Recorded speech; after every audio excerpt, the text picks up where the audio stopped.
but now it's for keeps.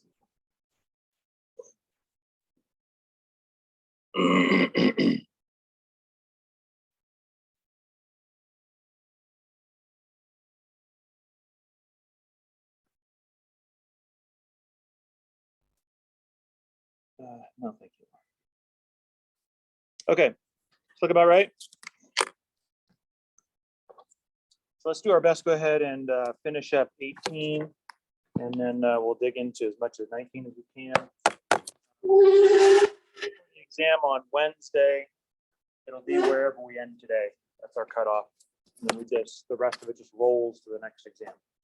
Okay, so we're talking about insulin pancreas, right? So we kind of talked a little bit about the structure of the pancreas, and we've been talking a little bit about how it's broken down. Now we're kind of talking a little bit about at least the endocrine pieces that are secreted by the pancreas. Insulin, of course, is sort of the grand poobah of that one. And the big question is oftentimes, what does insulin do? Now, we kind of saw those little homeostasis cycles, so we kind of have a little bit of an idea of what insulin does. So really what this bulleted list turns out to be is kind of more of a kind of a listed version of what we saw with the homeostatic cycles here when you're actually looking at this. So either way, whichever one kind of clicks for your brain, that's the reason why there's two different things there. For some of you guys, you like to see how everything fits together with the cycle, and others of you are list people. That's fine. So what are some of the things it does? Well, first of all, remember the first thing it does is accelerate the glucose uptake, and that's kind of the big thing that it does. What it does for a living is it tells other cells to take up glucose. Now, when the cells take up the glucose, then it comes out of your bloodstream, and so your blood glucose levels go back down. Not only that, but it tells the same cells that are taking it up to use it. Basically, increase your production of ATP. Don't just take up the glucose, but actually burn it. So it's actually trying to sort of upregulate the burning of the glucose so that your cells can make more ATP. Of course, the problem is this is only this is dependent on your need for ATP, right? So there's no amount of insulin in the world that's going to make all your cells take up ATP, take up glucose and make more ATP. If all you're doing for the day after your Thanksgiving meal, in which you basically consumed 3 different birds, I'm looking at you turducken fans, right? And your biggest ambition for the rest of the day is to basically lay motionless on the couch, right? So obviously you don't have a lot of ATP needs. So you can't tell your cells to just take up a bunch of glucose if they're not going to do something with it. So what then? Well, then you start to move into storage patterns, right? So that's basically what you've got down here. So this is storage, this is utility. And so the first thing is going to be your short-term storage, right? So that's basically, you're going to stimulate the formation of glycogen. So this is your short-term storage. And you're going to store that in your liver and in your skeletal muscles. But your liver is not a big warehouse. It's not a big silo for glycogen, right? So you have a lot of glycogen there, but that's not all it does. So it's not designed to store an infinite amount of glycogen because you ate probably about 6 months worth of calories in one day. And I'm still thinking of Thanksgiving. Or any eating holiday, right? They're all pretty much the same. So you go into short-term storage. You're going to fill that one up pretty quickly, though. And then immediately you start to look for other ways of kind of embedding this storage-wise into different molecules. So another way that you can embed this into a molecule, not just glycogen, is by moving it into actually protein. So you can actually start taking in amino acids. You can start constructing amino acids with glucose. You can start moving toward protein synthesis. Again, the problem is if you don't have a lot of demand right now for protein synthesis because you're not doing a whole lot of it, just laying on the couch, and your tissues are fairly happy, then this is kind of like, you know, we're good. We don't need a lot of protein right now. So you still have this glut of glucose. So then what? Of course, ultimately, the final trip is to convert it into fat. Remember, your triglyceride, 3 fatty acids attached to one glycerol backbone, a 3-carbon molecule, right? So your triglyceride looks something like this. You have your 3 carbon molecules, and then to that, you have 3 fatty acids attached to it. That's your triglyceride molecule, your fat molecule. So this glycerol is basically half of a glucose. So with 1 glucose, you can create 2 glycerol backbones, which means you can store 6 fatty acids. Well, guess what else you did while you consumed way more than you should have during Thanksgiving? You didn't just eat glucose, did you? You probably ate your fair share of fatty acids too, right? So like the dessert section, I mean, a lot of people just skip past the turducken and just give me my pie, not my piece of pie, but my pie, right? Right. So you probably chased your glucose down with a pretty hefty amount of lipids. So there's probably a ton of lipids in your system that need to be processed. And guess what? You can easily consume a lot of this glucose, pack a bunch of lipids on there. We're not usually lipid deficient, especially in the West. And you pack those into your fat cells. And that's where you start to sort of fill out your saddlebags. And that's the stuff of New Year's resolutions after that. So that's basically what it's doing. Notice what you didn't do. Nowhere on that list was it ever an option to eliminate glucose. Doesn't matter how much you take or how much you consume dietarily. We're not talking about like a glucose challenge, like if you're in the doctor's office and you're doing like a diabetes check, like the long one, the 3-hour one, to see how you're processing glucose. We're talking like if you're eating glucose, it's never an option to eliminate it. Why? Because glucose is your money, right? It's like looking at free money on the ground. You pick it up and you stick it in your pocket. At no point do you just tear it all up and throw it to the wind, right? Because it's too valuable. You can get something for that. And not only that, but I don't know about you guys, but money is not the easiest thing to come by. Right? I mean, unless you're like a rich person, and in which case that's not me. So I can't say anything about that because that's just not my reality, right? So, I mean, we work hard for what we get. We work hard for our money, and it's not an easy thing to come by. We make a lot of sacrifices to get it. So what's the last thing you're going to do? Lay a $20 bill on the ground? You're never going to do that, right? Because that's too valuable. You put too much blood, sweat, and tears into that to just be so cavalier about that. Same thing's also true here. You spend a lot of blood, sweat, and tears in accumulating this glucose, you're not going to let it go. Think about it. Your body still thinks you're a mammal on the Serengeti. Doesn't know that there's a McDonald's on every corner and that food is readily available whenever we want. It still thinks that your next meal may be a long time in coming and that the famine is about ready to set in. In which case, if you don't have a lot of energy reserves, your glucose, for instance, and your fat reserves, guess what? You're going to die. So your body's always in that mode. So the last thing it ever does is let go of something that you fought so hard to get. Okay.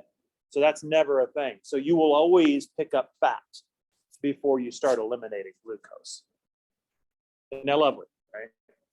Because you're like, darn it, we should work the other way around. No, you don't.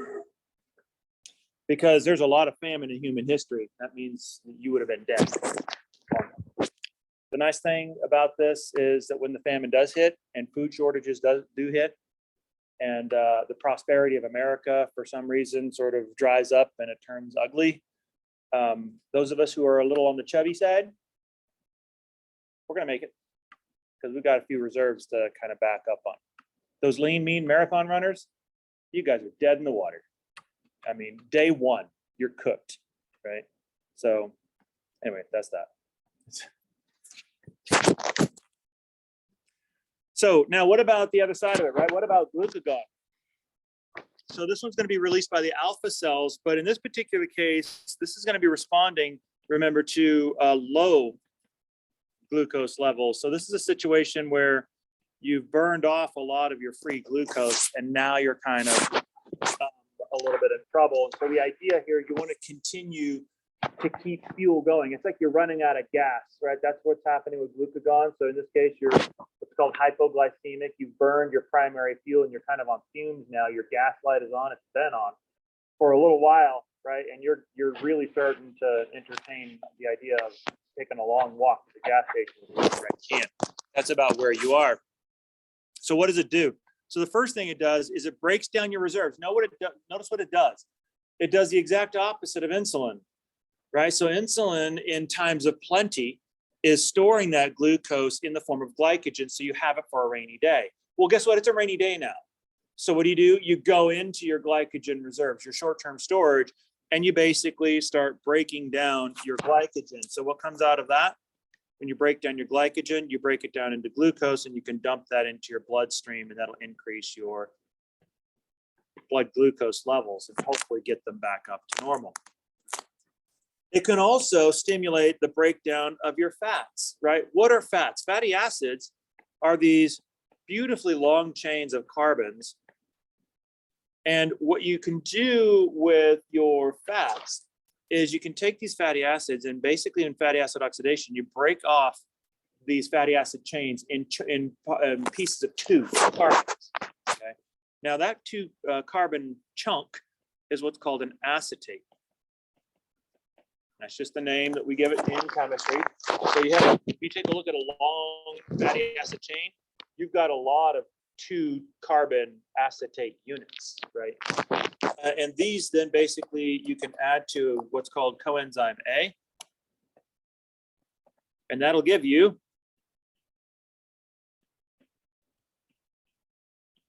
acetyl-CoA, which is the molecule that'll go into Krebs cycle, which is part of your metabolism. It's one of the big engines of metabolism that is part of the ATP production pathway. So you can feed this massive amount of acetyl-CoA into your metabolism to generate ATP. And you can release it into your bloodstream. Then you can produce it. So if you have to, right, from pieces of, for instance, you can take 2 glycerol backbones, for instance, and you can fuse them together to basically make glucose and dump it into your liver. That's called gluconeogenesis. So that's another thing. So notice everything you're doing, however, is designed to add glucose to your system. Yeah, that's what it's going to do. So for you table people, here's your table. Yeah, let's keep going. Now then, let's take a look at the kidneys. And this is going to be the beginning of an ongoing discussion that we're going to have throughout the semester. This is what's called your RAS. And I'm going to put this.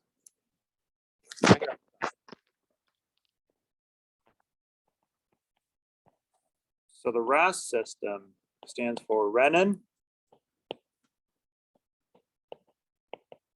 angiotensin,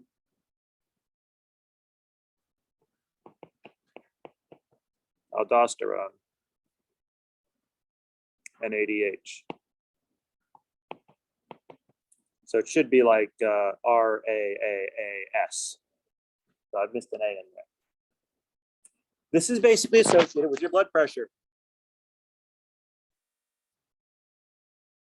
Now, if we take a look at our homeostatic curve, remember we have endocrine reflexes that are designed to turn your peak reflexes, right? That are designed to turn the curve downward. And then we have trough reflexes that are designed to turn the curve upward. So when you take a look at the RAS system is,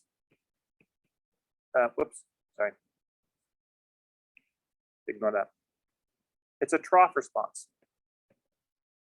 It's a trough mechanism. The next slide is the peak, okay?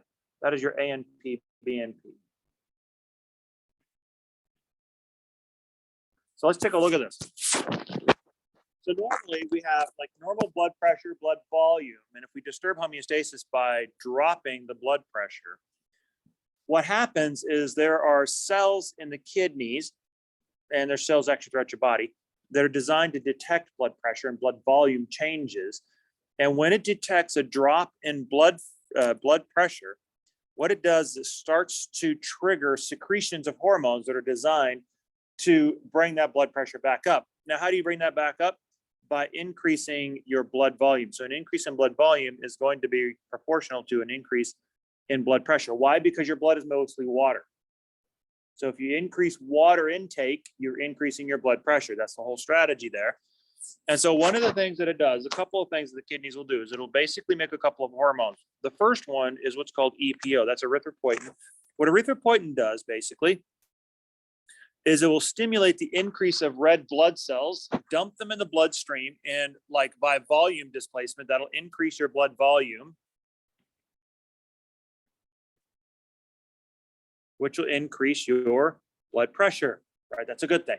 Think of it this way. The cells, we'll learn about this here in just a second, chapter 19, right? The cells in your blood are kind of like you in a bathtub. So your bathtub is mostly water, but then you get in it, and what do you do to the volume of the bathtub? You increase it, right? Because your volume is now added to the water volume, and the water level goes up. So what you did was essentially increase the volume of that particular system by adding you. So adding more red blood cells to the system is exactly the same thing. It's like increasing the blood volume and thereby the blood pressure simply by adding more stuff to it, right? It's like you getting into a bathtub. Now, it doesn't just do that. It also then kicks on the RAS system. First of all, secreting a hormone called renin. And so what renin does is renin is a hormone that will take a inactive precursor. This is called a zymogen. Remember we talked about zymogens and prohormones. These are the inactive forms of enzymes. So the ogen suffix means it's a zymogen. It's an inactive form. So normally you have what's called angiotensinogen in your system, and it's in an inactive form.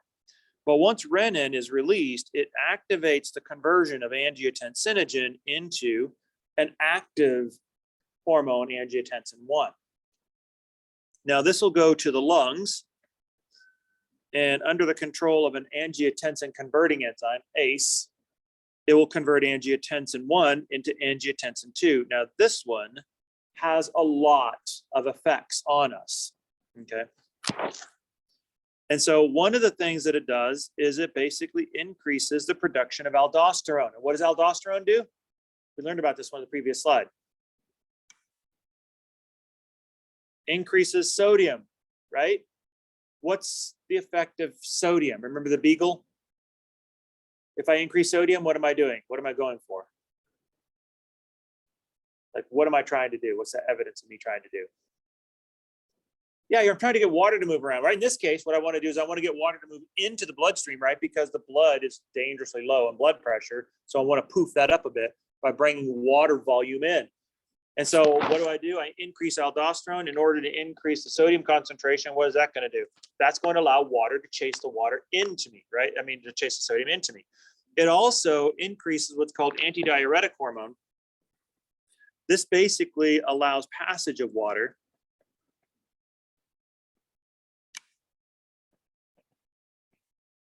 So I have the lure, and then I have like essentially the passage, right? The ADH hormone that makes the passage of water possible. So between the two of these, they combined together will allow water to chase the sodium. And then in addition to that, I can add more water by drinking.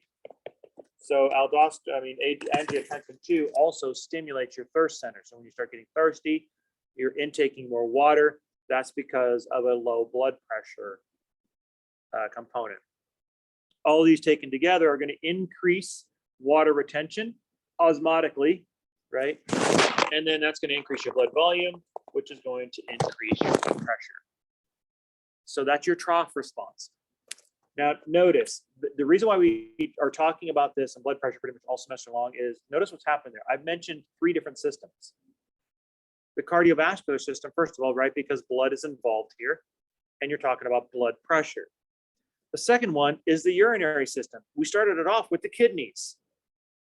And the third one is the respiratory system. We talked about it going to the lungs, where it turns into angiotensin 2. Okay. For those of you who are into medication terminology, angiotensin 2 is oftentimes referred to as vasopressin. Okay, so it's an angiotensin 2. It stimulates the uptake of water so you can keep your blood pressure up to regulate your blood pressure. Okay, now what about the peak response, right? So what if blood pressure is too high? So in cases of blood pressure being too high, you want the opposite response. And the heart basically is the one that starts us off, right? So the heart will basically secrete two different hormones called natriuretic peptides. So you have anterior and brain natriuretic peptides. So these are two, notice, protein hormones.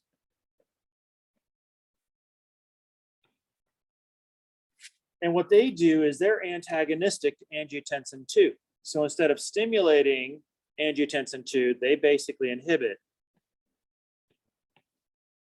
angiotensin 2, and they inhibit aldosterone, and they stimulate, not still,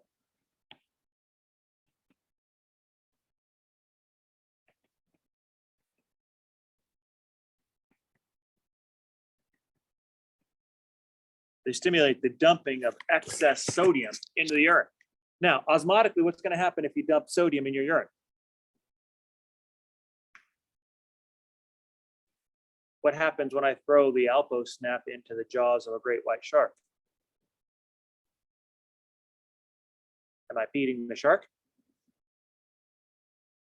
Or am I luring the beagle into the shark's mouth?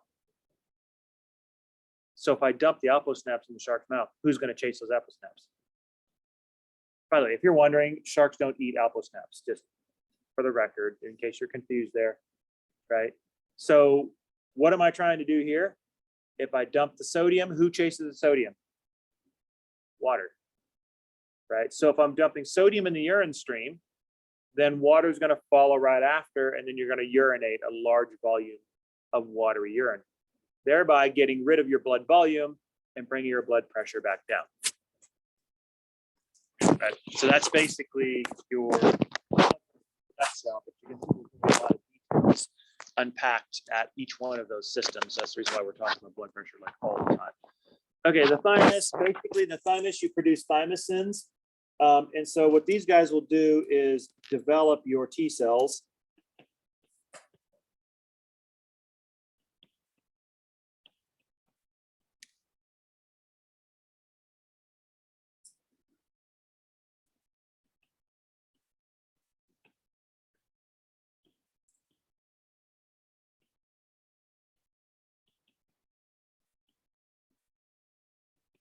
But this one turns basically into kind of fatty tissue when you're an adult. So this is basically where your T cells, your immune system, is being developed, right? So when we're talking about things like the immune system recognizing self versus non-self and kind of learning, friend versus foe, like how to kill the bad guy but not the lady with the baby kind of a thing, that's what's happening here in the thymus. So it's basically teaching and training your immune system how to tolerate your cells, but to attack and kill cells that don't belong in your body, that are not self cells. Okay. So here is a nice little table for you guys. Notice I put the little tables in there for you. Okay, now let's take a look at what some of the effects of some of these hormones can be, right? Because you have more than one hormone. You can have more than one hormone in one particular place. It oftentimes does happen. So what are the sorts of effects that you can create with your hormones? Well, there's a couple of things you can do. So like, for instance, if you have two hormones that are sort of swimming around at the same time, you can have multiple different effects. The first one is they can have antagonistic effects to them. So we already saw this one, right? We already saw that the AMP and BMP are antagonistic to angiotensin 2. So if the two of those are together in the same place, they're duking it out for the rights to see whose message gets heard.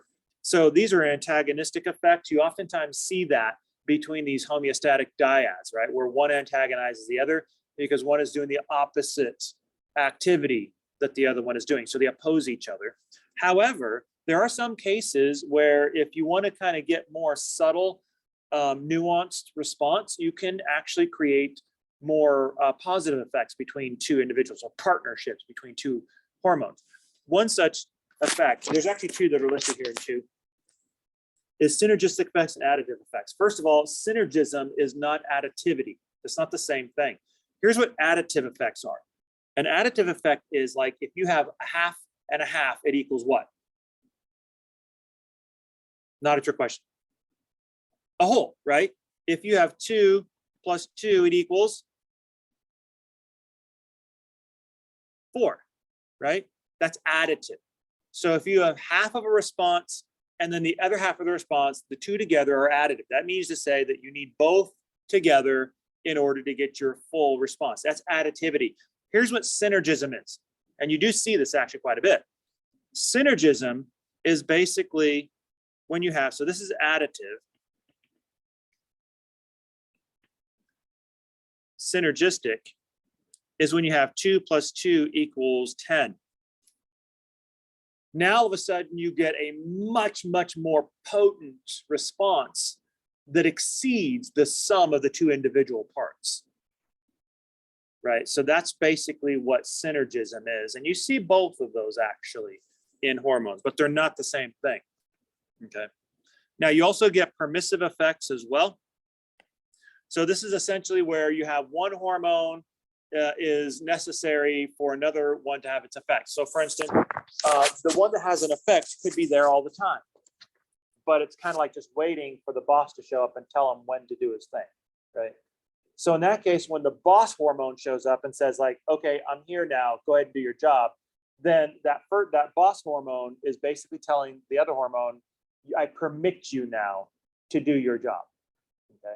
So that's like a permission sort of a thing. I'm here, I'm ready, but I don't have permission to do my job until I get instructions from that. So that's kind of a permissive effect. That's a way to control your responses. So you don't just have uncontrolled response every single time you make something. You actually have a little bit of control and regulation over that. You also have integrative effects or integrated effects. You can have all kinds of different sorts of shades of gray. You can have multiple hormones involved here that are integrating together. You can have permissive effects wrapping into synergistic effects. You can have all types of different types of situations that are occurring. Like for instance, we saw some integrative effects, didn't we? We already know that insulin has an effect on your energy levels, doesn't it? But it's controlling glucose homeostasis. But guess who else has effects on your energy levels? Adrenalins, right? So there's two different hormones that are going on that have an effect on your ATP production. Having the two of those working in an integrated fashion would be like an integrated effect. Okay? Because the role of insulin integrated with the role of adrenalins works together to get your overall ATP production.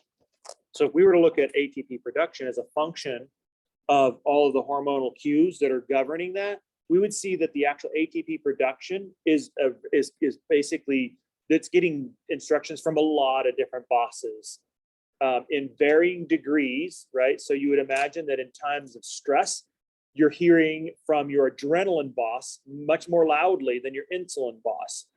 In times of rest and digest, right? Because that's what you're doing when you're flopped on the couch, just sort of motionless, trying to struggle to breathe because you ate way too much, right? So in that case, you're not hearing so much from your adrenaline bosses, you're hearing more from your insulin bosses, right? So that's who you're, so you can see that that entire production process is an integrated effort of all these different, and we haven't even talked about the thyroid hormones yet, right? Because they're setting basal metabolism.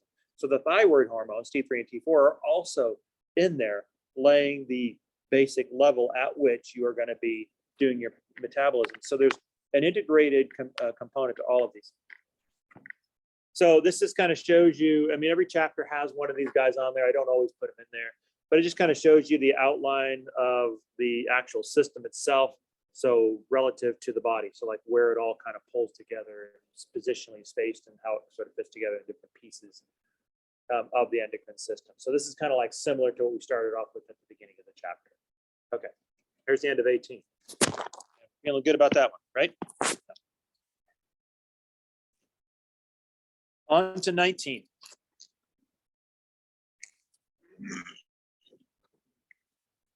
So in chapter 19, this is our blood chapter. Take a look at blood. Now, this is the beginning of the cardiovascular system. So we had endocrine system. We have 3 chapters, actually, of cardiovascular system and then some. Why? I'll just put it this way. Every A&P person has their favorite system. There's a lot of neuro people out there who are like, our system is the most important one because if you didn't have a nervous system, well, wait, if you didn't have a nervous system, you can still be alive, or a partial nervous system, right? If your brain wasn't functioning, you can still be alive as long as your heart is beating. You can still have brain waves and still be alive, right? The reason why the cardiovascular system is actually the most important system in the body is because if you don't have a heartbeat, there's no two ways around that. If you don't have a heartbeat, you're not alive, right? We don't determine life and death by the nervous system. As cool as it is, it's not the best. By the way, the cardiovascular system is much more pervasive than the nervous system. If the cardiovascular system stopped feeding the nervous system, guess what? The nervous system is dead. So the nervous system actually relies on the cardiovascular system, as does every other system. And like a metastatic cancer, the tentacles of cardiovascular system basically infuse and interject into every other system in your body. Right? And that's the reason why it is the most important one. And so one of the best things you can do in physiology is understand the cardiovascular system really, really well. And you are on firm footing if you do that. Okay? You can be a little shaky in the urinary system. You can be a little shaky in the reproductive system, but you can't be shaky in the cardiovascular system because that is where we all start. That's where it all starts. Remember, we just got done talking about two integration systems, right? Nervous system, endocrine system. But here's the thing. What are they integrating? What are they regulating? What are they controlling? Right? How do you get that message out to the rest of the body? You need somebody to basically implement this, to make it operational so that the entire body is knit together. In a lot of ways, the cardiovascular system is similar to supply lines. Supply lines is kind of like the great unsung hero in wars. Matter of fact, if we go through like a history of wars, we always talk about D-Day, right? Because that's coming up here. Right, we always talk about D-Day. And we always, what do we talk about? We talk about storming the beaches of Normandy, right? We all watch Saving Private Ryan, if we can get past the first 10 minutes. And I'm okay with that one. It's later on that gets me. But, you know, we talk about the strategy, we talk about the generals, we talk about the allies, we talk about infantry units, right? We talk about old soldiers who were part of the Band of Brothers, you know, the paratroopers, and we talk about all that stuff, right? But if you study the history of war, the great unsung engine, the thing that basically makes a lot of those victories possible is supply lines. Wars have been won and lost on supply lines. So like when we read about, oh yeah, we bombed a bridge over here. It's like, why bombing a bridge? Aren't you supposed to be killing the bad guy? It's like, well, no, you don't get it. If you bomb this bridge, you're cutting off the bad guy's supply lines, which means you're going to make them easier to beat.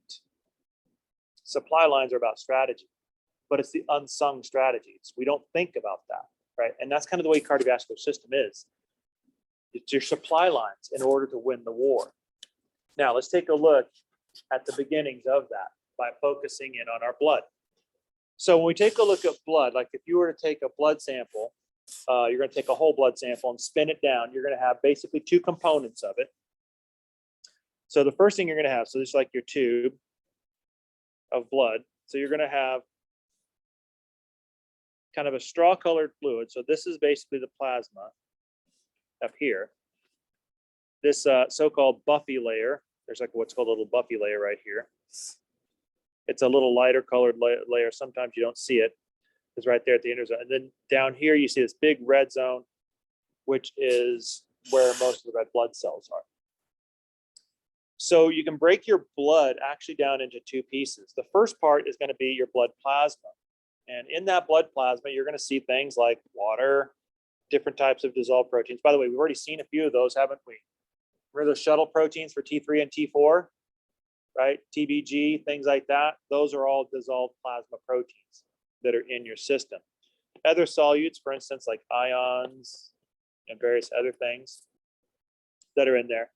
So there's a lot of stuff going on in your plasma. It's not just passive stuff. There's a lot of important stuff going on in there.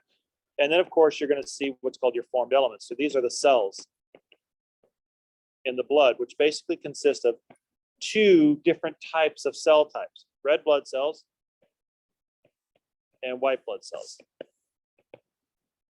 And we're going to take a look at both of those here in just a little bit. So this is kind of what the breakdown looks like. So if you were to take a look at blood plasma, spin it all down, the overwhelming majority of your blood plasma is going to be made out of water. Plasma proteins, less than 10% of it. And then other solutes, things like ions and stuff like that, like 1%. It's helpful when we're talking about some of these things and what they do to always keep in mind this particular graph, to always keep your perspective on how much, what we're talking about here, like the percentage of these guys, okay? And so the platelets, that is the formed elements, so we take a look at those guys, will be less than 0.1%. So there's not a lot of platelets out there. Do you guys remember seeing the platelets in the blood slides? They're really tiny, right? And there's not a lot of them. You don't need a lot of them because they're really good at what they do. We'll talk about the role of platelets here at the end of chapter 19. We talk about hemostasis. But notice white blood cells also are less than 0.1%. Is that shocking to you? After looking at the blood slide, it may seem, but coming into this, does this seem like shockingly low? Think about it. The only thing keeping you from dying of something stupid like the common cold are your white blood cells. Don't you think that having sort of like your biological military to protect you from all the bad guys out there, don't you think it would be better to have like the 200 million man army kind of a thing? I mean, isn't that the idea, right? The more troops you have, the more secure you are, the bigger your military, the more likely it is that you're going to win. So this is like having no standing military in the US, except for like a small fraction of like the Navy SEALs and maybe the Army Rangers. And like, that's it. That's who's protecting you, the entire country from the entire world. Would that make you a little nervous if all we had were Navy SEALs? Like, not a bunch of Navy SEALs. I'm saying we have what we have now. That's what we got. Get rid of everybody else in the military. Send them all home. It's just the Navy SEALs, the Army Rangers, the Delta Force, the other types of specialized operations units. That's it. That's who's protecting the country. Would you feel comfortable and secure with that? That's what your body does. It basically has a very, very small percentage of defenders, but they are potently well trained. I mean, they are wickedly well trained. Think of it as sort of like, what is it, the Battle of Thermopylae, right? Where you had, what, the 300 Spartans against whoever it was, I guess the entire Greek army. They all died, but there was like 300 of them, and they pretty much just opened up a can of whoopee on the Greek army, right? And it's like they were just an incredibly well-trained unit, even though they were tiny. Okay. Keep that in mind, keep that in perspective. So what exactly is in these formed elements? Well, by far, the majority of it is your red blood cells. So this is a powerful screaming statement of like, listen, just because you're tiny in number doesn't mean you're insignificant. It couldn't be louder when you're looking at your white blood cells. In physiology, that's true. The Texas idea, everything bigger is more important and that sort of stuff, that doesn't hold true in physiology. It's just the opposite. It's more like the Navy SEALs. Okay. Very few of you, but you're exceptionally well trained. Okay, let's take a look at some of these formed elements. And then we'll kind of go back and forth a little bit between that and the plasma, and then we'll talk more and drill down a little bit more specifically on red blood cells and white blood cells and things like that. So take a look at the red blood cells, basically the erythrocytes. These guys, their job is to transport oxygen. That's it. That's it. That's what they do for a living. That's all they do for a living. They're just oxygen transporters. White blood cells, these guys are the immune system. These are essentially the leukocytes, the defenders of the body.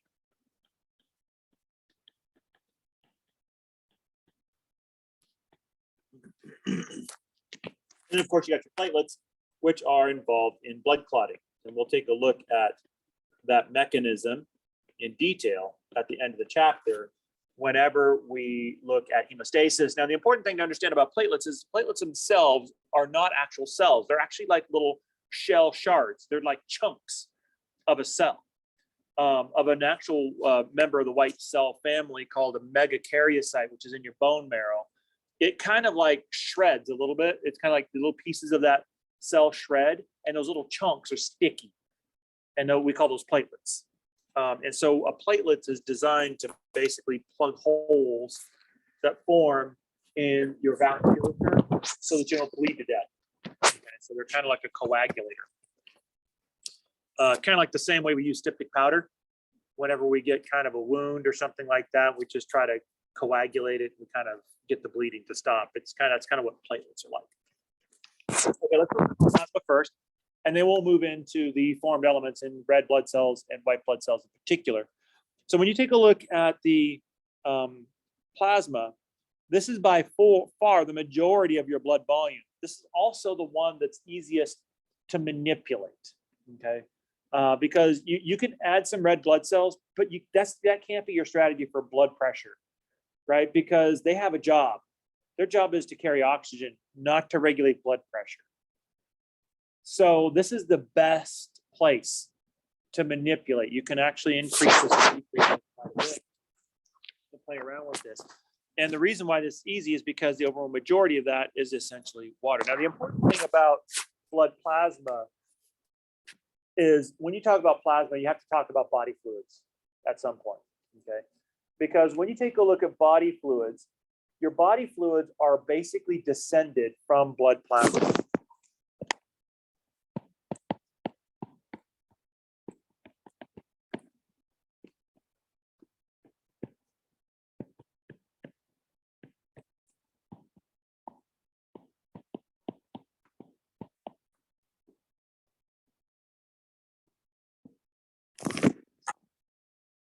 And so here's a good example, urine, right? Urine looks completely different. Right? It doesn't look anything like blood plasma, but it starts off as essentially a filtrate of blood plasma.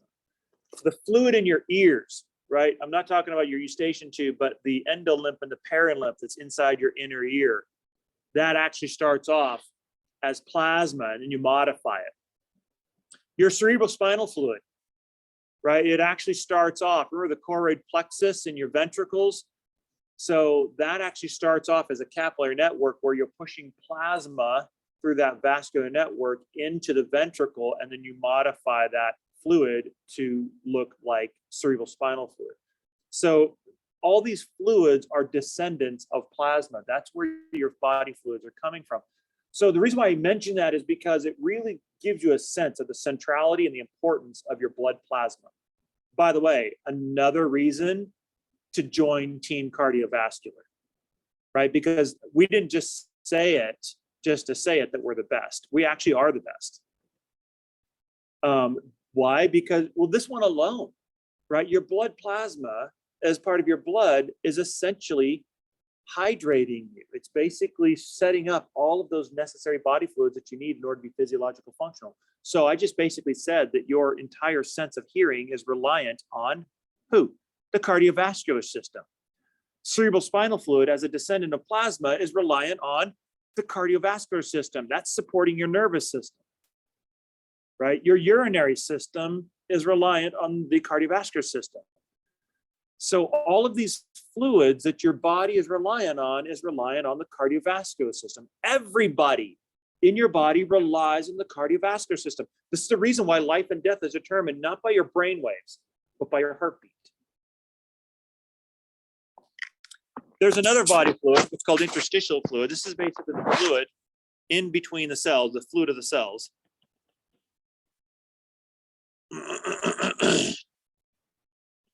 This is the fluid of the tissue cells.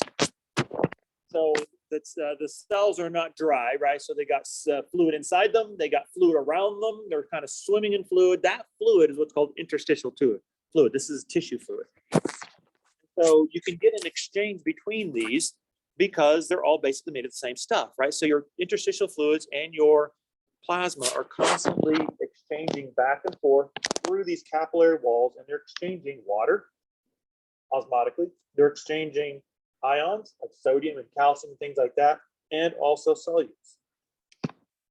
Right. So this is basically an important exchange component. So when you're looking at just your body tissue, you've already got all these different tissues, and it's like, oh yeah, that's all well and good. But when you're looking at it from a physiological standpoint, everything, I mean, every place you look at on your body, I mean, look anywhere on your body, it's composed of tissue cells, and those cells are bathed in interstitial fluid, and that interstitial fluid is in contact and communication with the capillaries as they're exchanging stuff back and forth between your cardiovascular system, your vascular system, picking stuff up and delivering stuff. So there's constant communication and exchange of fluid between your tissues and your cardiovascular system, right? So what you don't see, because it's so tiny, is that essentially you're an endless network of super, super tiny microscopic capillaries everywhere, in touch with all the tissues of your body. So what's in our plasma protein-wise? Let's see, some of these we already know about, right? We already learned about the albumins. And so we learned a couple of them. So this is a big, big family of shuttle proteins. And we're talking about, almost 2/3 of your overall plasma proteins come out as albumins. You also have globulins, different types of globular. How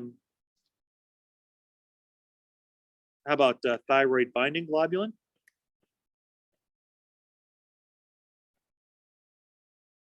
That's a type of globulin.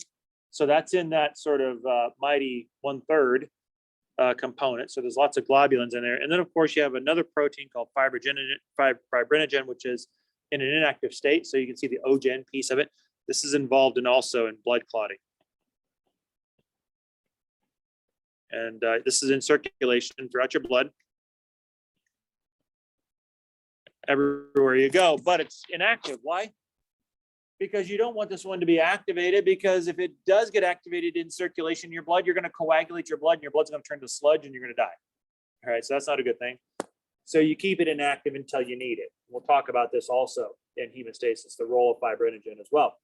So albumins, their job, as well as many of these shuttle proteins, is very simple. Their job is to take these polar molecules, which have no functional way of moving throughout this highly watery plasma matrix, right? Because it's mostly water. And so what these guys will do is take these they shuttle these nonpolar molecules throughout the body.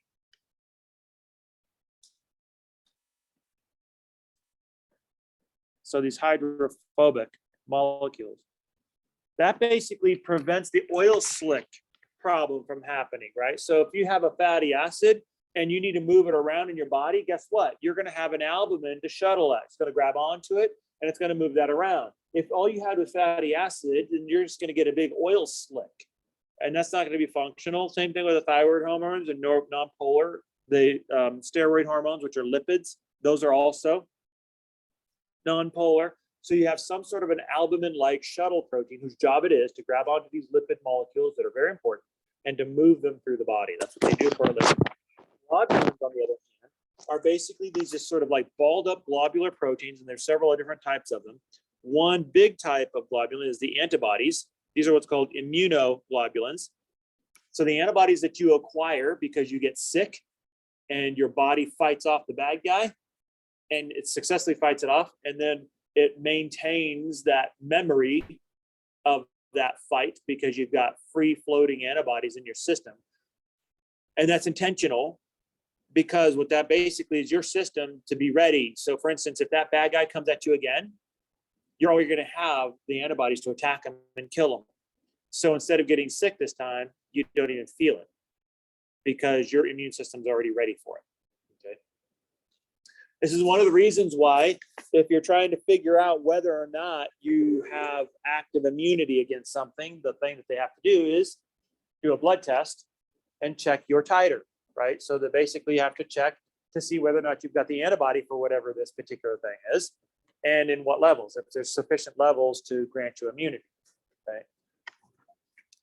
Because you can have the antibodies, but you can have what's called partial immunity, where you have not enough antibodies to actually fight off the bad guy. So you'll get a little sick, but maybe not as sick as the guy next to you who doesn't have any antibodies at all. Okay. So there's several of these. So you can see there's the hormone binding proteins. For instance, the thyroid binding globulin is one of those. That's the one we used. Metalloproteins. These are proteins that bind to metals, metal ions. There's lipoproteins, which are lipolipid proteins. These are lipid binding proteins. A big family of proteins are these lipid binding proteins, because lipids are a giant class of molecules that we need a lot. And so we have to shuttle them around. So we have lots of different lipid shuttlers in our system. Of course, you have steroid binding hormones. Again, another lipid type of lipid the steroids are. So you can see a lot of these globulins work with the albumins as shuttles for fatty acids, as hormones themselves, and different types of shuttles. And of course, fibrinogen, which will basically make insoluble fibrin, which will help clot the blood. And we'll talk about that later on. So basically, the idea of serum is essentially the liquid part of your blood sample.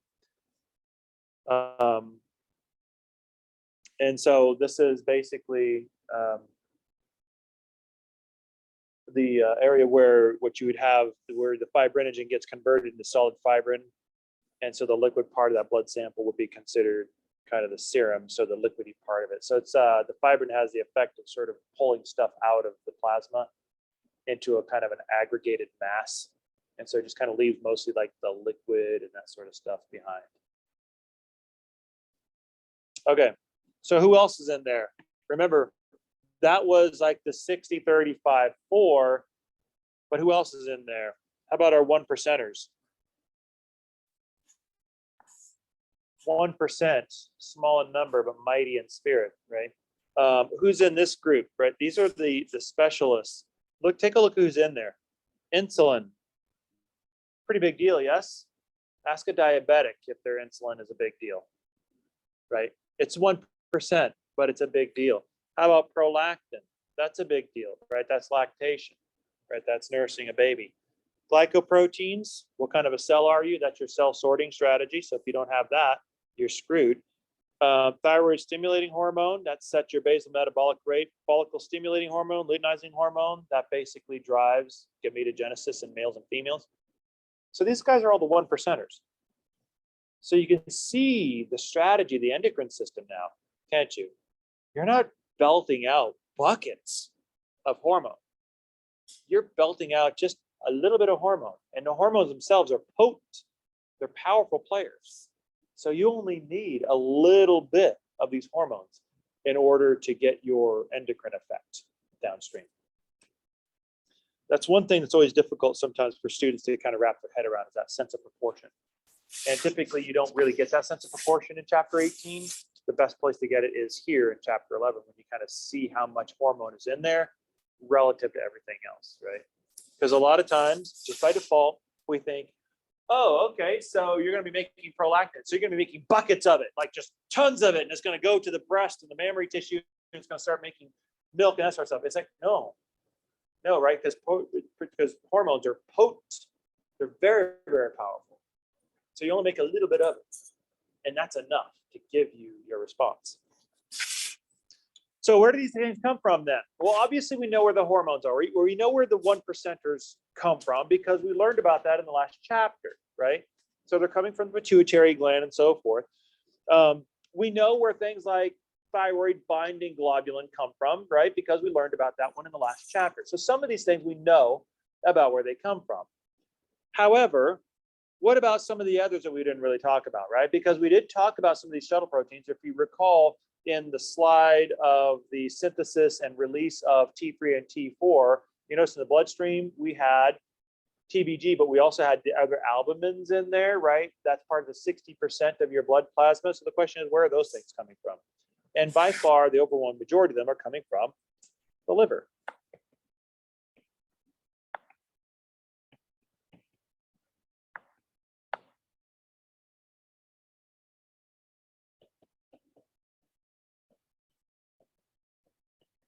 So a lot of your plasma proteins, your albumins in particular, are coming from the liver. That's one of the things that the liver does.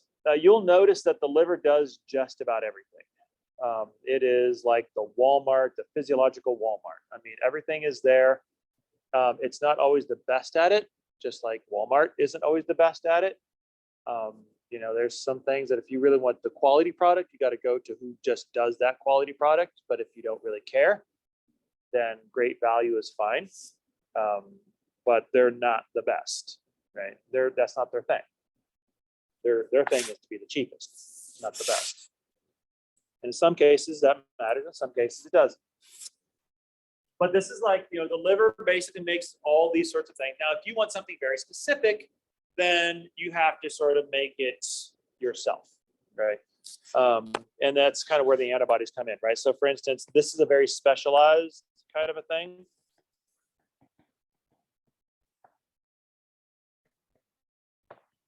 That's made by B cell lymphocytes. So here's an example.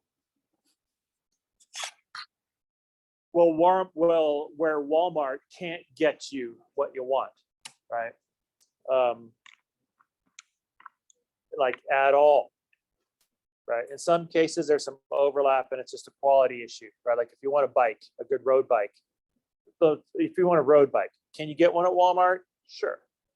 If you want a good one, can you get one at Walmart? No, right? You're gonna have to go to like Bicycle Village or, you know, a bike outlet. And not only that, but guess what? You're going to pay more money for it too, right? If you want the old junker that's only going to last 2 years, Walmart's fine. If you want something that's going to be fast and it's going to be with you for a while, then you got to go to a bike outlet, right? Somebody who does this for a living, but you're going to pay for it. So it's just all a matter of what you want to pay for.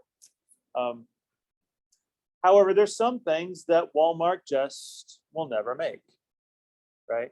I mean, can you buy a Bentley at Walmart? No. Where do you have to go? You have to go to a specialty dealer to buy your Bentley, right? That's like your antibodies. So you have special cells that make these antibodies, or specialists, and of course, you have other types of peptide hormones made by the endocrine glands as well. And all those things are mixed together in the bloodstream. So whenever we talk about an endocrine response, or the endocrine means you make your hormone and you dump it into the bloodstream, it's going into the plasma. That's kind of part of it. Okay, so let's take a look at the red blood cells. So the red blood cells, this is the majority of your formed cells, right? So 99.9% of your formed cells. Basically, all a red blood cell is a little bag of protein. That's it. It's not even an honest to goodness cell. So if you take a look at the red blood cell, it's basically a little disc with like a little divot in the middle. So there it is. And it's full basically of hemoglobin, which is a protein whose job it is to bind and transport oxygen, and it can also bind and transport CO2. So this is what it does for a living. It is a pigment, and it's a pigment that's red. We'll take a look at the inner workings of hemoglobin itself. But basically what a red blood cell is full of hemoglobin. And because it's full of hemoglobin, it doesn't really have much else. We're going to talk about that here in just a second. So when we take a look at the red blood cells, so how do we clinically define red blood cells? Well, we have a metric that we can use in hematology. It's called hematocrit. Has anybody ever gotten their hematocrit done? it oftentimes is just like a standard, like a CBC kind of a thing, an annual physical sort of thing. So a lot of times it's that line is on there. There's lots of different types of CBCs that a doctor can order. Some are more comprehensive than others, but in some of them there's actually a line in there for hematocrit. And basically what all hematocrit is your packed cell volume relative to whole blood. So it's the volume of formed elements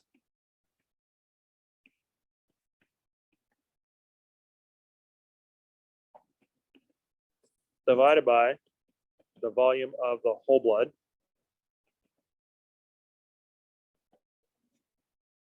times 100.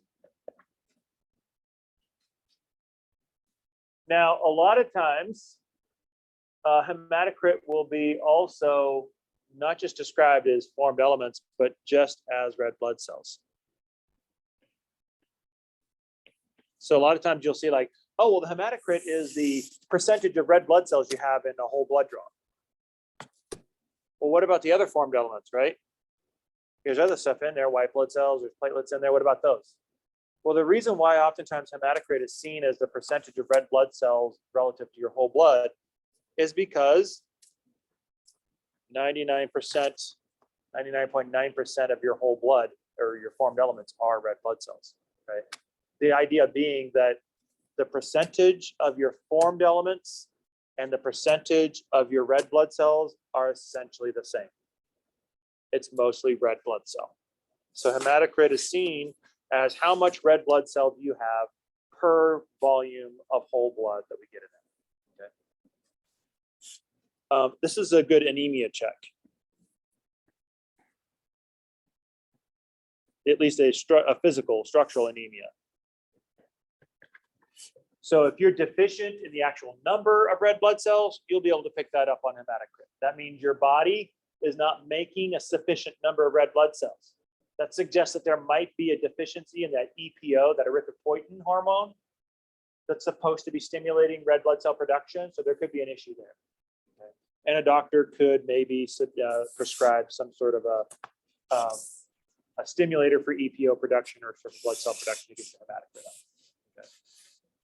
So generally speaking, in males, there's a range, obviously, from 40 to 54. Females typically slightly less than that, but still similar range.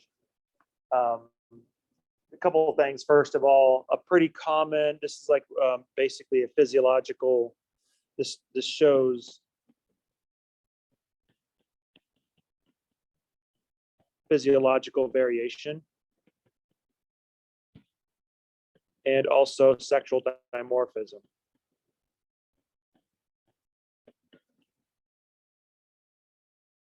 So a lot of times people would be like, oh, well, wait a minute, how come hematocrit is different between males and females? It's like, well, in males and females, we are a sexually dimorphic species. What that means is the two genders, the two sexes are different, right? I mean, like if you take a look at birds, the most visible version of that would be their feather color, right? One male looks one way, feather color, and the female looks a different way. The female may be brown, and the male may be super colorful, like peacocks and peahens, for instance, right? So that's sexual dimorphism. That's just part of their biology.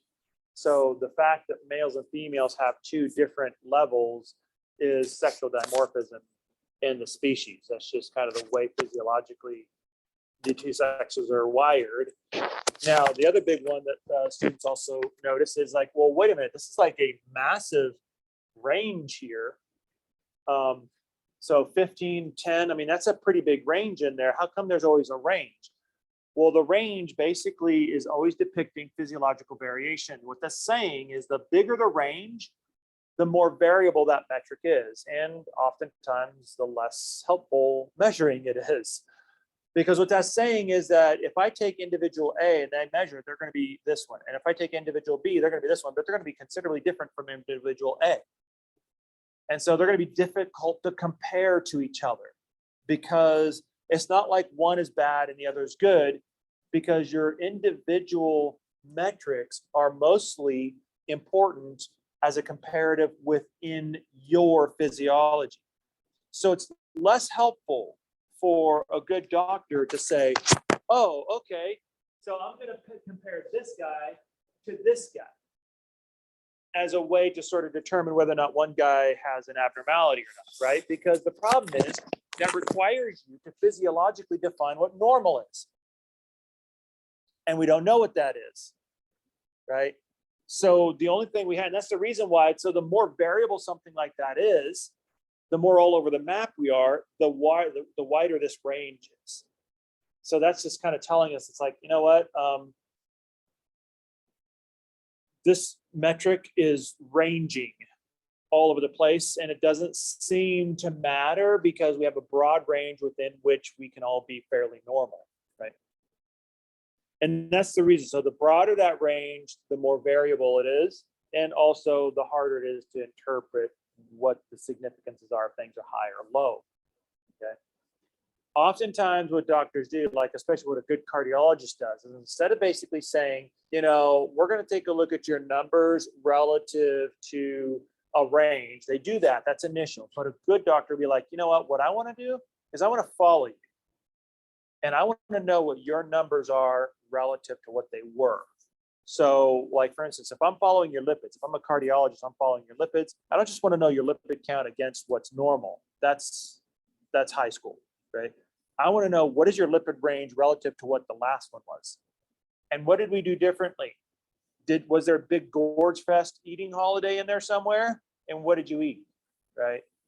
And so like what's happening to you as we take these different metrics? Because what I want to see is not your lipid numbers relative to everybody else. I want to see how your body is processing lipids from one moment to the next as you sort of progress through life. That's what you want to do. That's the relevant passageway. Unfortunately, that takes an awful lot of work. And in the West, we are terrible at working for a living. Generally speaking, we're wired with get-rich-quick schemes. That's what we want to do. We want to make a lot of money really quickly, and we want to lay around a yacht for the rest of our life. Okay? But that shows up, by the way, in our healthcare, right? We want to go to the doctor, and we want them to give us the magic pill that makes it all go away, and we want it to be over today. We're not really patient when this becomes a process of discovery that lasts a while, okay? Because we're not prone to putting in the work to figure out what's going on. Okay, let's take a look at the structure, right? So we have this disc-like structure of a cell that's kind of got this little divot, this little thin part in the middle that kind of looks like one of those little collapsible Frisbee sorts of things, or like a little cheese Danish. You guys kind of put the little dollop of jelly right there in the middle, or not, right? That sounds disgusting, but in sort of a yummy sort of a way. But anyway, right? So basically, what does this give us, right? What is the shape of it? And a lot of times students will be like, well, wait a minute, no other cells shaped like that. I mean, with rectangular cells or cuboid cells, we did an entire semester on this, didn't we? An entire semester, on the shapes of the cells we have. There's flat ones, there's cuboid ones, there's columnar ones. There's all kinds of different shapes, but this wasn't one of them, right? The kind of flattened beret on your head was not a shape, right? Like if I gave you this one on AMP1, I said, what shape is this? You guys would probably hurt me, right? So the shape is important. Why? What does it do for us? First of all, it does a couple of really, really important things. It gives us an exceptionally high surface to volume ratio. And what does that do? That gives us more working surface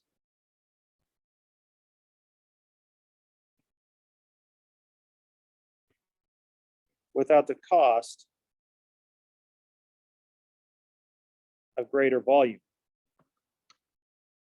That's a good idea, by the way. You give me more working surface without having to increase the cost of volume, then I can do more with less. That's good economics. Okay, that's what that does for you. So that allows you to be able to release more oxygen per unit of space. That's a good strategy. Okay. They can also stack together in these columns called rouleaus, where they basically kind of form these like little stacks. And that kind of creates these sort of focal points of oxygen release. That's a good thing. And they can bend. They're flexible. Think of a red blood cell like those little nylon collapsible frisbees with like the little hard cord around them. And you just kind of throw them and they're just going to have like a little parachute kind of a thing. And they just kind of like float at you. And you can grab it, can't you? And because it's made out of nylon, you can just collapse it and stick it in your pocket. That's kind of what a red blood cell is like. It's very, very bendable, very flexible. So it can get into tight spaces. Say, for instance, small capillaries, which is really important. So this is kind of what histologically looks like. It kind of looks familiar to you guys, right? So here you can see your red blood cells, the little white center pieces. That's that little disc, that little divot in the middle of the disc. And notice these little guys right here. What are these little purple things right here?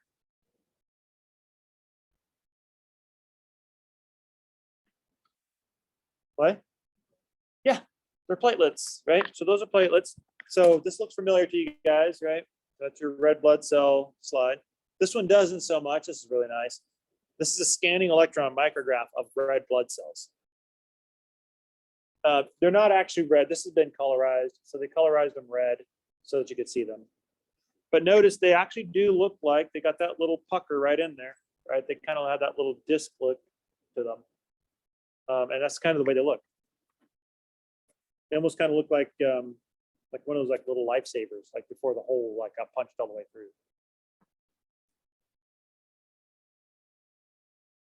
Okay, and this is kind of what it looks like. So here it kind of gives you the dimensions.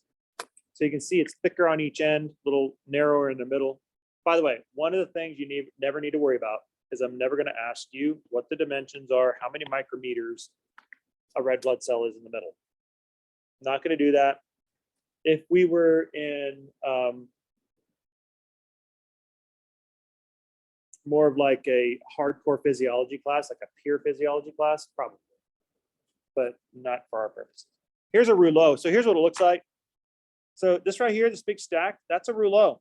That's where they're kind of stacking up. There's another one over here. So you can see they kind of form these little clustered columns, which sort of focalizes the release of oxygen. So those are like little areas of extra rich oxygen release right in those rouleau areas. And you can see they're tiny because they're just like wiggling their way through these little capillaries. Okay, so now what about their life? Well, their life is pretty pathetic. They do one thing. They transport oxygen and CO2. That's it. So they live about 120 days. Is that about 4 months or so? That's as long as they live. And then they die. Why? Well, because red blood cells are unique to any other cell. Because unlike other cells, red blood cells lack a nucleus. They also lack mitochondria and ribosomes. So think about this for a second.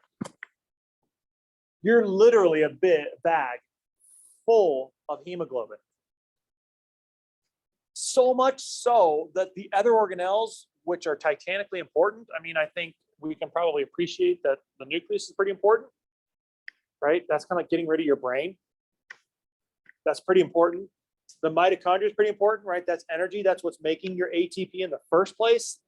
And your ribosomes are important because that's basically what's making proteins. So when you take a look at the progression and the development of red blood cells, what happens is as they're coming up, the nucleus is transcribing the RNA for hemoglobin, all the different subunits of hemoglobin, the alpha and the beta subunits. And it needs mitochondria. It needs energy to do that, right? Because those are all energetic processes. So it's belting out ATP. It's basically fueling all that transcription. It transcribes. So you're accumulating a lot of these messages, a lot of these RNA messages that basically encode the globin subunits of hemoglobin, the parts of hemoglobin. And that you're filling yourself up with this. And then at some point, then you switch. And you're like, you know what? I'm done transcribing. We got enough information now to fill ourselves up. So guess what? As a nucleus, you become expendable, don't you? Guess what? Out. So the red blood cell actually extrudes the nucleus, gets rid of it. And so now what you have is an anucleate cell with some mitochondria in there still belting out some ATP because you still need some ATP to make your hemoglobin protein, right? And so you have a few mitochondria in there still kind of belting some of that stuff out. And the ribosomes certainly are there, and they're starting to make hemoglobin off of these RNA transcripts, these RNA messages. And so these guys are in high mode right now. They're making lots and lots of hemoglobin, lots and lots of hemoglobin. But as the cell starts to fill up, guess what? You're like, well, wait a minute. I need to fill myself up with hemoglobin, but my mitochondria is in the way. So why don't I just go ahead and get rid of my mitochondria now? That'll give me some more space, right? It can make a bunch of ATP that's floating around here. I could just use that, whatever's left, right? Just kind of just going off of fumes there. And then once it extrudes the mitochondria, then the ribosomes can use up all the rest of the ATP, making more hemoglobin, more hemoglobin, more hemoglobin. And then it extrudes the ribosome itself. They extrude them all.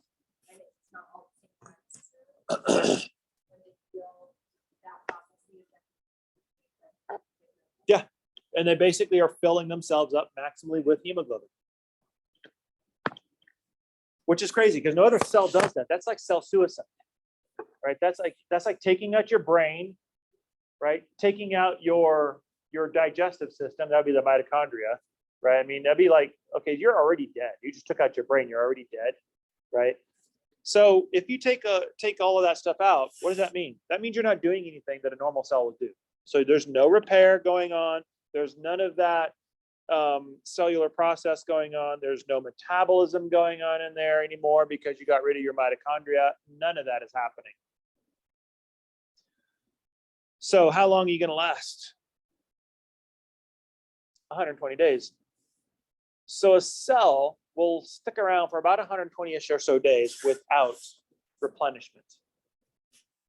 And at this point, it's literally a bag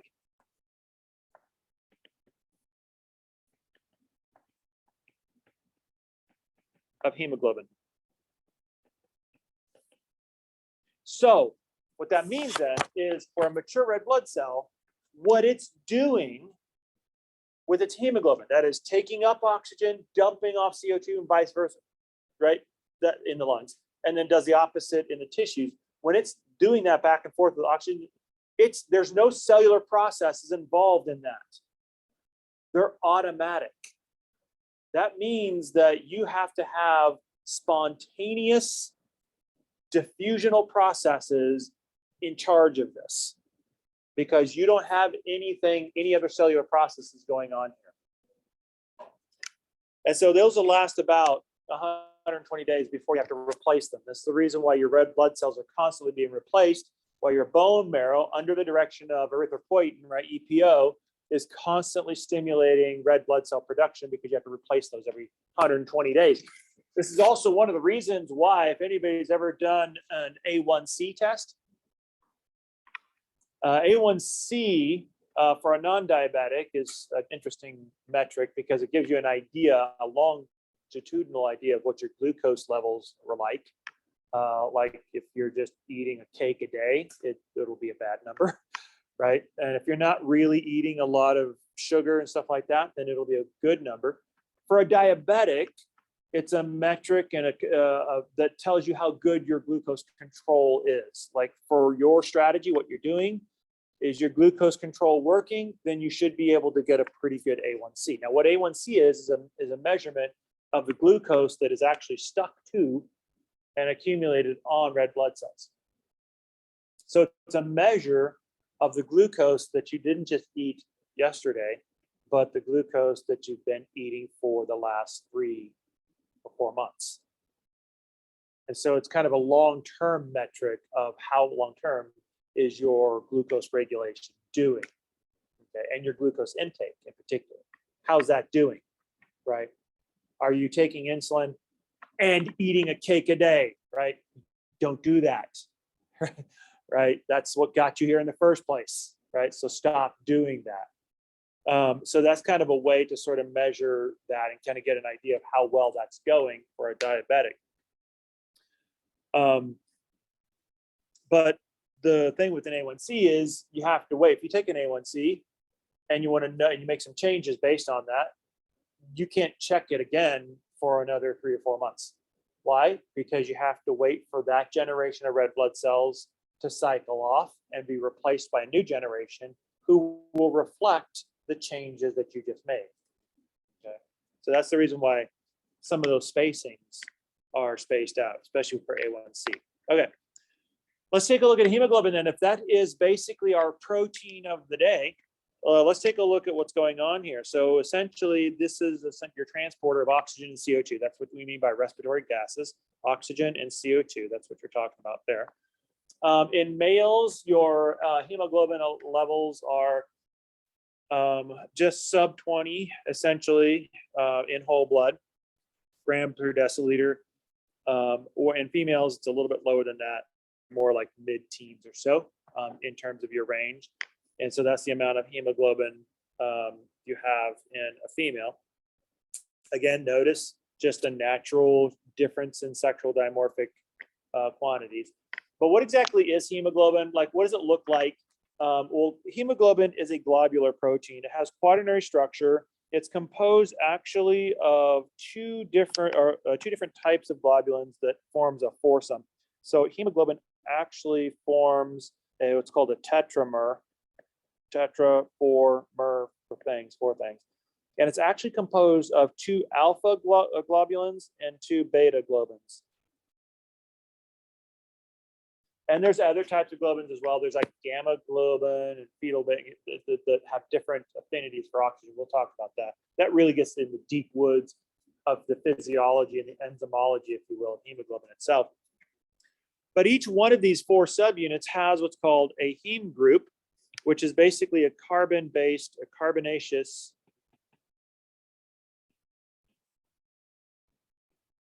cage-like structure that is not part of the protein. It's actually a derivative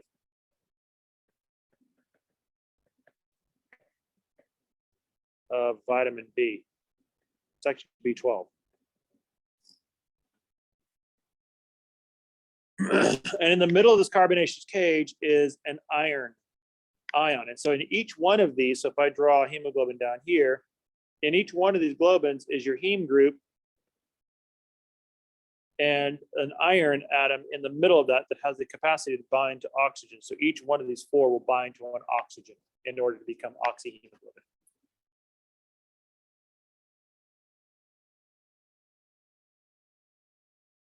So oxyhemoglobin typically is written HbO2. So that's when the subunits are bound to their oxygen. And the way they bind to them is with their iron. So the iron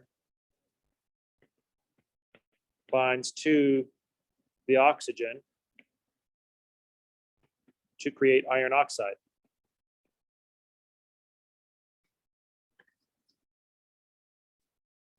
And then when hemoglobin lets go of the oxygen, we call it deoxyhemoglobin.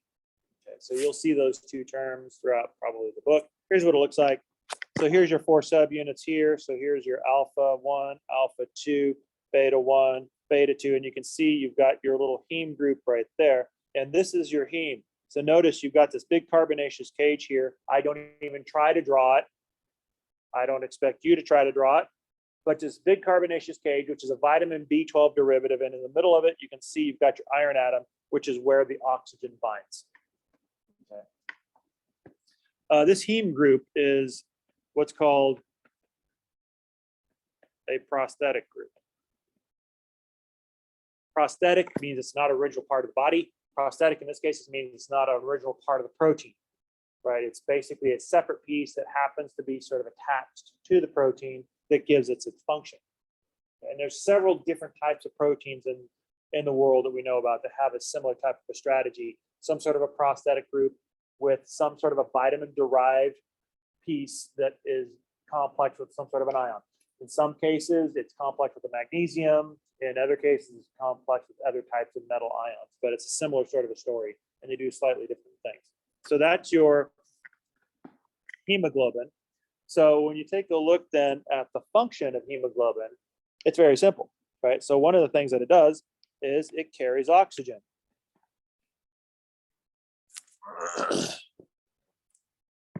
And so when it carries oxygen, it's going to take them to your peripheral capillaries, which are basically low in oxygen.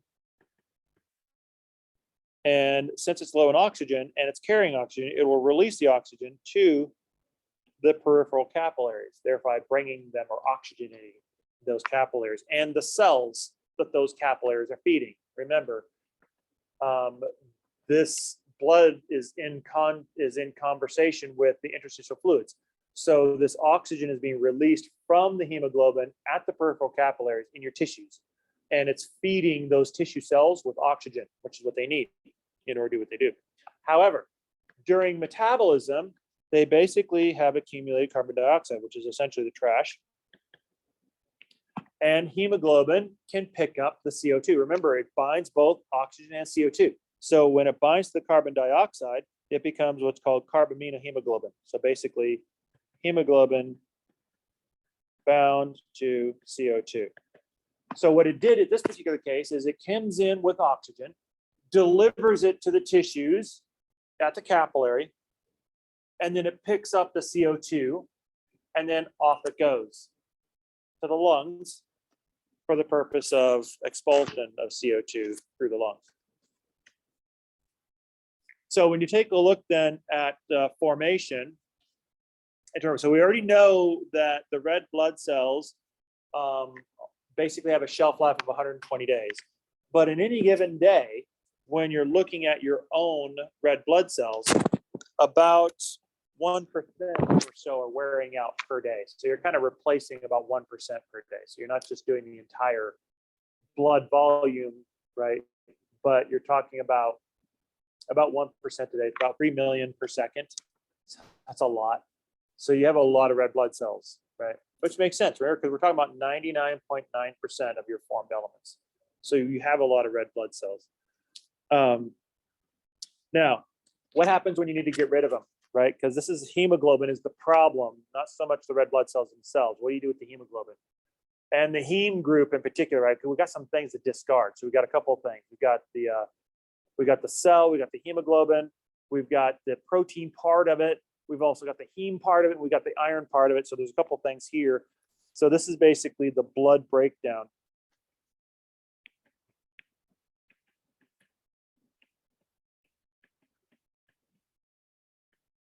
Breakdown mechanism. So what happens essentially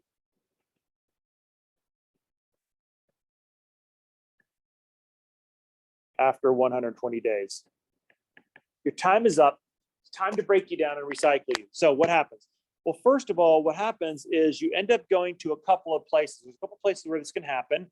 Typically, it's going to be in macrophages. Remember, macrophages are phagocytic, right? So they basically will engulf something, and then they will merge it with their lysosome, and that lysosome will dump all those digestive enzymes on it and will chop it all up. Okay, that's what it does. So you start either with a macrophage, either in the liver, in the spleen, that's what your spleen does for a living, or you can also do this in the bone marrow.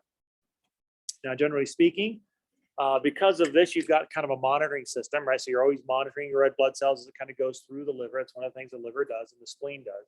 And it checks them. It's like, well, how are you looking? Oh, you look like you got another run on you. Go ahead and do another run. It's like, well, you're done, right? You're up. Your 120 days is up. So I'm going to pull you out. And so when it has that one, what it does, it engulfs the red blood cell by phagocytosis and then fuses it with the lysosome, and then it causes the membranes to rupture. That's hemolysis, hemo, blood, lysis, to cut. So hemolyze it is basically cutting up the red blood cell. And then once it does that, it's basically spewing hemoglobin all over the place, right? Now you got a problem on your hands, don't you? So here's a macrophage. You've just split open this red blood cell because you just engulfed it. So essentially, as a macrophage, you just basically engulf this red blood cell. And you got all these lysosomes waiting.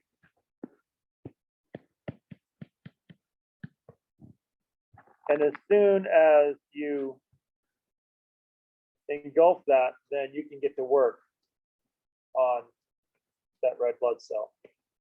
You're going to fuse and you're going to dump all those digestive enzymes into that little structure, and you're going to chop up that red blood cell. That's going to rip open the blood cell. And now you got these hemoglobin molecules all over the place. So what do you do with that? Right? You got protein involved in there. You've got heme involved in there. You've got iron involved in there. So what's going on there? So basically the phagocytes, that is like the macrophages, will then go after the hemoglobin, right? Basically these fused lysosomal enzymes will attack the hemoglobin and digest it into what? Into amino acids, because that's what they do, right? They're digestive enzymes. They break them down into amino acids, and then they can basically be recycled. Then the heme group is converted into a molecule called biliverdin. And verde is the root for what color? Green, right? So this is kind of like it's like a kind of a greenish yellow color. And then of course it releases the iron. So this is all happening. Imagine this is in the liver, right? So this is all basically happening in your liver. The macrophages in your liver are breaking down the hemoglobin. It releases the amino acids for recycling to make more proteins. It takes the heme and breaks it into biliverdin, converts it into biliverdin, and then it releases the iron. Now, what happens to the biliverdin? So the biliverdin is green. It basically gets converted into bilirubin. So rubra is basically the root Latin word for yellow. Okay? And so the bilirubin is then the product of biliverdin, and then this is excreted by the liver as a component of bile.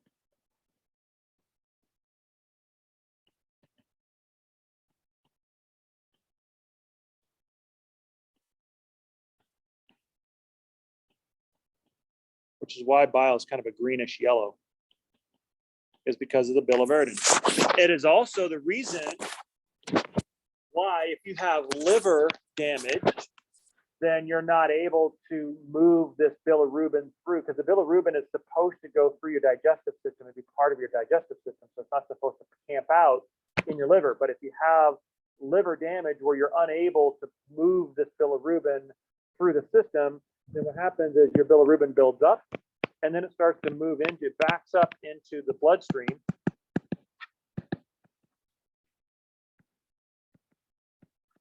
And then as that goes throughout your body, you start to pick up a yellowish color because of the buildup of bilirubin in your bloodstream, and that is jaundice.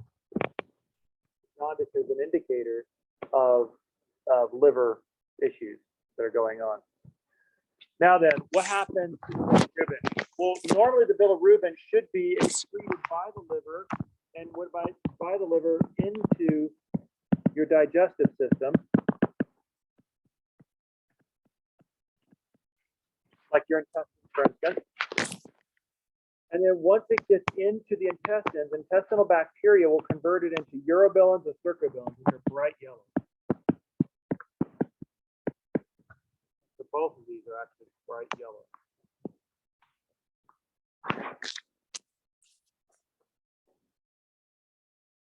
And so you're eliminating some of that. The iron can be recycled. You don't want to let that one go, right? So what you do is you basically just move your iron back into incorporation into another heme group. So for instance, you can do a couple things with iron. So if you want to transport it, you can use transferrin to transport the iron, or if you want to store it, you can store it in either ferritin or hemosiderin. Either one of those will store the iron. So this is for iron recycling versus iron storage. Don't get rid of it, right? In no case is it an option to get rid of the iron. You hang on to that one and you just start moving that through. So here's kind of what it looks like. So here's the macrophages in your liver. And so you can see your amino acids are released for recycling. And then your heme group gets broken up. The iron is released and then gets transported or stored either with transferrin or with hemosiderin or something of that nature. The heme group is then broken into biliverdin, which is green, which is then further broken down into bilirubin, and then that bilirubin is secreted as part of the bile complex. And then it'll actually be shuttled by the albumins in the bloodstream. And that's where the bilirubin builds up until you get rid of that in your urine, right? That's how you get rid of that, is that your bloodstream goes to the kidneys, you get rid of that in your urine. And so the majority of this basically is happening pretty much all the time, right? So different phases of hemolysis. This is the other piece of it. So the iron will then go to your bone marrow to be incorporated into new red blood cells, and then you have a new cycle. So notice that's the cycle. You basically go from your bone marrow, create new red blood cells. They get used up in 120 days. Then they go through the liver or the spleen. They get broken down and everything gets recycled and head back to the bone marrow, or excreted if it's part of the heme group. Because the idea is you're consuming B12 all the time, and so you're always replacing that, hopefully. So now what happens then, right? So bilirubin then, from the liver's point of view, is the liver basically is taking the bilirubin, if it doesn't already have it, it's taking it from other places, right? So if it happened in the spleen, then the bilirubin is basically building up in the bloodstream. It's going to the liver, and the liver grabs it, okay? If it's already happening in the liver, it doesn't have to go to the bloodstream. It's already there. Either way, it's going to be excreted as bile. That bile is going to get dumped into the digestive system. And then that bilirubin is going to be converted into stercobilins and urobilins, which are bright yellow. And then those are either absorbed into circulation, a little bit of it, or they go through the system. And the part that's absorbed into circulation will be eliminated in urine. So